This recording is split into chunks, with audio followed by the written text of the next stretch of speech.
Hi, it's Jennifer. I am back with another video.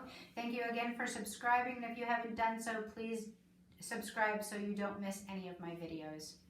Today I have gone through my kitchen and scoured my kitchen and came up with a game that we can play working on gross and fine motor skills.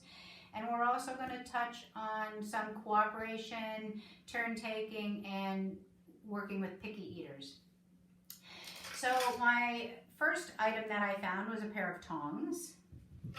My second one was just a large spoon, a spatula, a different size spatula, a soup spoon, a ladle, and some salad tongs. What I have to go with this game is some plastic food. And if you don't have plastic food at home, you can use regular food, or you could possibly use other items just to label them as food. What I like about the plastic food is that we can do lots of different games with them. We can play store.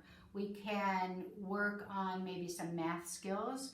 I have a pad of paper here. Maybe you could be in a restaurant and take an order, so working on some of those writing skills. You can take this activity and work with children from a wide variety of ages. So for the little ones, we could just work on sorting. We could work on talking about foods we like and we don't like. We could talk about foods that we eat for breakfast or foods that we eat for lunch. We could talk about foods that are vegetables or fruits or meats. So there are lots of different sorting and cognitive activities that we can do with the plastic food.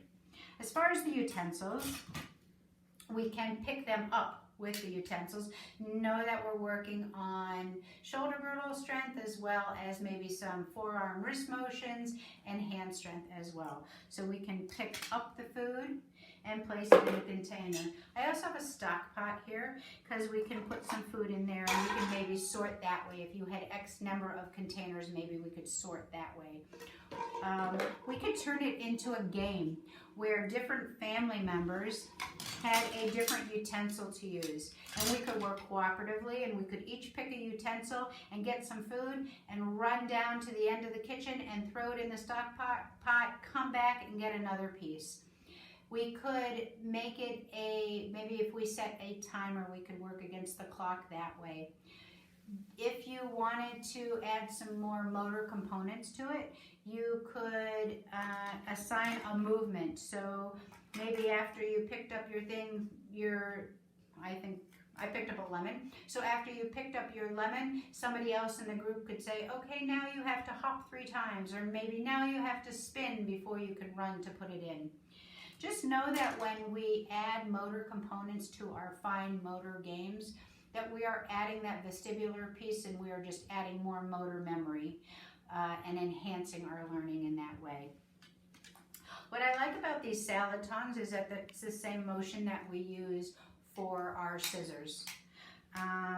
The ladle has to really get a lot of that wrist motion so that we can scoop it up. Maybe we need another object to help us get it into that container.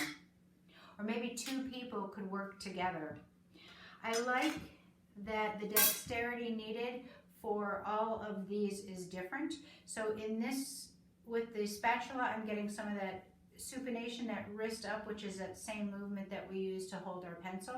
So I like that it is much more challenging to use this than it is to use this. So I will give my younger child the soup spoon and my older child the spatula.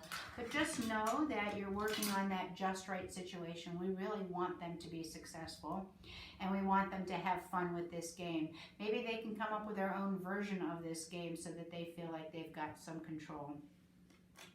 Another reason that I like to work with the plastic food, especially with my picky eaters, is that most of the time my picky eaters will just immediately not touch the food and they don't want anything to do with it.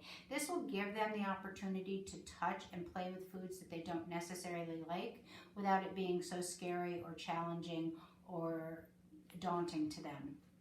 So I hope that you have fun with this and that you come up with your own ways to play with these kitchen activities. Have fun, stay safe, and wash your hands.